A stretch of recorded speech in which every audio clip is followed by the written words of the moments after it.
Viva Voz, com Vera Magalhães.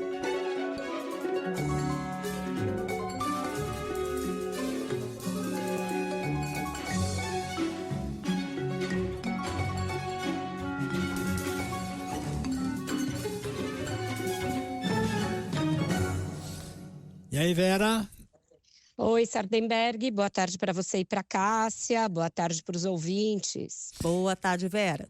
Vera, terminou a parte da defesa, a defesa dos réus, os vários advogados terminaram as suas argumentações, o Supremo Tribunal Federal volta a se reunir semana que vem para decidir sobre a condenação, absolvição, penas, etc. Qual é o balanço que você faz até aqui, Vera? Bom, Sardenberg, hoje pelo menos a gente viu defesas bem melhores do que ontem, né? A gente imagina que advogados perante o Supremo Tribunal Federal vão fazer o que se viu hoje. Arguições mais densas, com argumentos técnicos mais bem colocados, que tenham ali o poder de pelo menos fazer os ministros refletirem, pensarem, e a gente viu isso hoje. Muito claramente na defesa do general Braga Neto, o advogado José Luiz Oliveira Lima fez uma defesa que foi considerada brilhante até pelos ministros, até por integrantes do Ministério Público com os quais eu conversei. Ele foi ovacionado pelos colegas na saída aqui, e ele pôs algumas caraminholas na cabeça dos ministros em relação ao teor e à validade da delação do tenente-coronel Mauro Cid. A defesa do ex-presidente Jair Bolsonaro também foi boa, mas não foi considerada brilhante. Ele se pegou muito no que seria um crime de tentativa de golpe de Estado, para dizer que não houve grave ameaça e nem uso de violência, que são duas condições sine qua non ali para se caracterizar tentativa de golpe de Estado. Com isso, os ministros viram uma fragilidade que foi deles não refutarem ali peremptoriamente a presença do Bolsonaro em reuniões, a tentativa de obter aval dos integrantes das Forças Armadas, enfim, a live em que ele atentou contra a segurança das urnas, a reunião com embaixadores, não se negou nada disso, só negou que isso caracterize uma tentativa de golpe pelo fato de não ter violência e grave ameaça.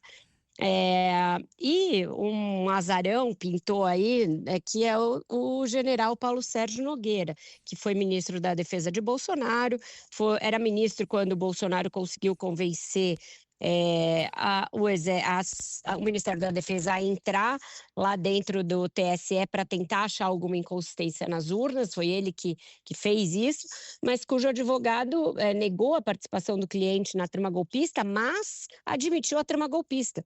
Acabou dizendo que ele atuou o tempo inteiro para dissuadir o presidente da República de buscar medidas de exceção, portanto admitindo que o Bolsonaro queria essas medidas de exceção. E isso foi notado pela ministra Carmen Lúcia, que assim que ele terminou de falar, o interrompeu e falou: bom, então deixa eu ver se eu entendi o que o senhor está dizendo. O senhor está dizendo que o seu cliente não participou, mas que ele dissuadiu o presidente. De quê? E aí o advogado reiterou que era de buscar uma medida de exceção. E ela, tá bom, muito obrigada, era só isso que eu queria saber. Então ficou claro ali que os ministros viram na arguição, né, na sustentação oral do advogado do general Paulo Sérgio, uma prova a mais de que o Bolsonaro queria dar um golpe de Estado. E eu ouvi de ministros da primeira turma que vão esperar o voto do Alexandre de Moraes em relação a esse réu, ao general Paulo Sérgio, porque existe aí uma chance de que, se alguém tiver de ser absolvido nos 8 desse núcleo crucial, será o general Paulo Sérgio. Alô?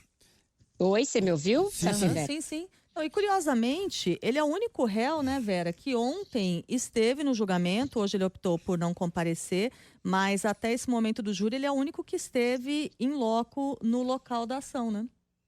Exatamente, ele estava ontem, estava com o braço numa tipóia que se machucou num acidente doméstico ali, mas hoje não compareceu, Cássia. Mas apesar da defesa dele ter sido ali até alguns momentos meio motivo de brincadeira entre os ministros, pelas citações que o advogado fez e aquele tom muito enfático dele, citou Ijuca Pirama, citou Emílio Zola, citou uma série de autores e tal, ele com essa estratégia de jogar tudo na conta do Bolsonaro, pode ter conseguido o que os outros medalhões não conseguiram, que é cavar uma redução, no mínimo uma redução, mas talvez até uma absolvição do seu cliente.